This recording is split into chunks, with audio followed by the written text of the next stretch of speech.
Hello, my name is Mary Sterrit. I'm a licensed clinical social worker. I have provided behavioral health services to deaf, hard of hearing, and deaf-blind persons across the lifespan for over 40 years in a variety of outpatient, inpatient, educational, and private practice and community settings. I am the director of the Colorado Daylight Partnership and the program manager for the clinical services for deaf and hard of hearing at the Mental Health Center of Denver. I have been at the Mental Health Center of Denver for 25 years now, and throughout my time in Colorado, I've had contact with numerous deaf, hard of hearing, deaf, blind, and late deafened persons across the state seeking services and seeking ways to access appropriate services. So I'm here today to talk about the importance and need for health equity for our fellow citizens who are deaf, hard of hearing, and deaf-blind. And I thank you all for this great opportunity for us to come and speak with you today about our communities. To achieve health equity, we need to value all individuals and populations equally, recognize and rectify historical injustices, and provide resources according to need. Health disparities will be eliminated when health equity is achieved. And so what are some of the risk factors that are particular for behavioral health issues with deaf and hard of hearing population? Deaf people are subjected to a significantly greater number of mental health risks than their hearing counterparts. Risk factors faced by deaf populations include, but are not limited to, early or pervasive lack of communication access with family members or with society in general, including the educational system, a lack of access of necessary physical and behavioral health treatment services. Many of the risk factors occur in early childhood, and several studies have shown marked differences in the rates of social, emotional problems experienced by deaf youth as compared to their hearing peers.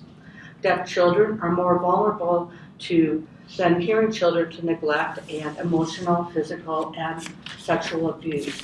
A seminal study cited that 50% of deaf girls had been sexually abused as compared to 25% of hearing girls, and 54% of deaf boys have been sexually abused as compared to 10% of hearing boys. Some research shows high rates of substance abuse among deaf adults and children with hearing loss, and more than 4 out of every 10 people who are deaf will attempt suicide at one point in their life, and more than half will consider it. Among deaf women, the rate is 65.1% for suicidal ideation. So factors that contribute to disparities, some include that deaf people are excluded from health surveillances, outreach programs, and mass media healthcare messages. Deaf ASL users through cultural and language barriers at are higher risk for poor health knowledge and inequitable access to behavioral and medical care in our health system, which you heard from Amy translate into inadequate assessment and treatment, and poor health outcomes are the risk.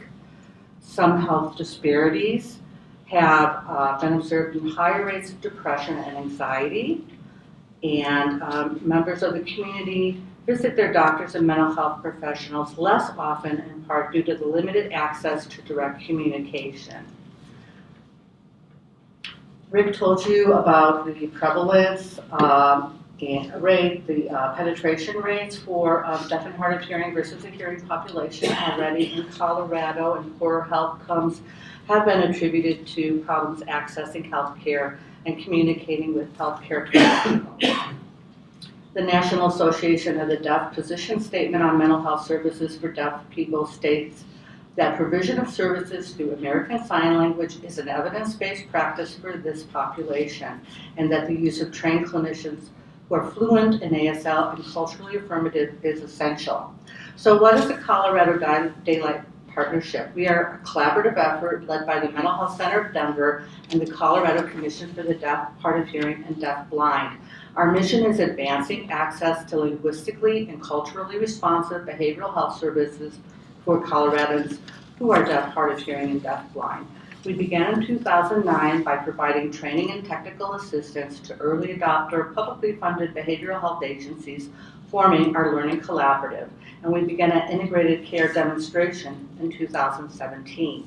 We attempt to address health equity through a variety of strategies and accomplishments.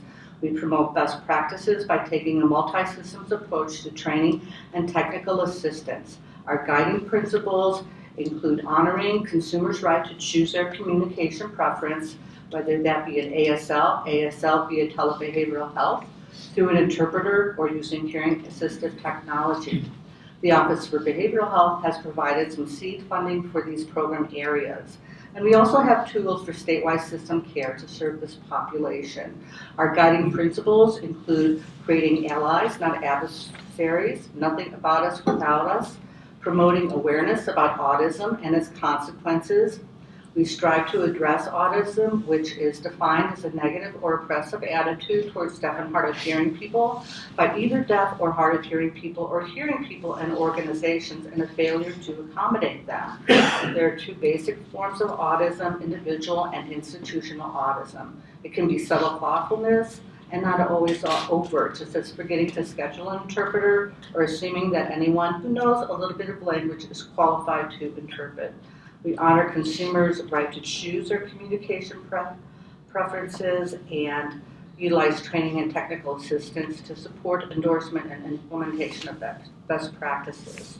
Mary, you have about 30 seconds left. Okay, so researchers show that when deaf and hard of hearing people, they report greater satisfaction and compliance when they have communication access. Our standards of care that Rick mentioned address a wide range of issues, including administrative procedures, record keeping, communication access, and clinical practices. Other states have asked to replicate them. I ask that the Governor's Behavioral Task Force help us achieve health equity for deaf, hard of hearing, and deaf-blind persons by providing the resources necessary to develop, fund, and sustain a statewide behavioral health system of care for this population that is culturally and linguistically responsive, building on the efforts and accomplishments of the Colorado Daylight Partnership. With appropriate resources, we can realize health equity for our deaf, hard of hearing, and deaf-blind fellow citizens. Thank you. Thank you.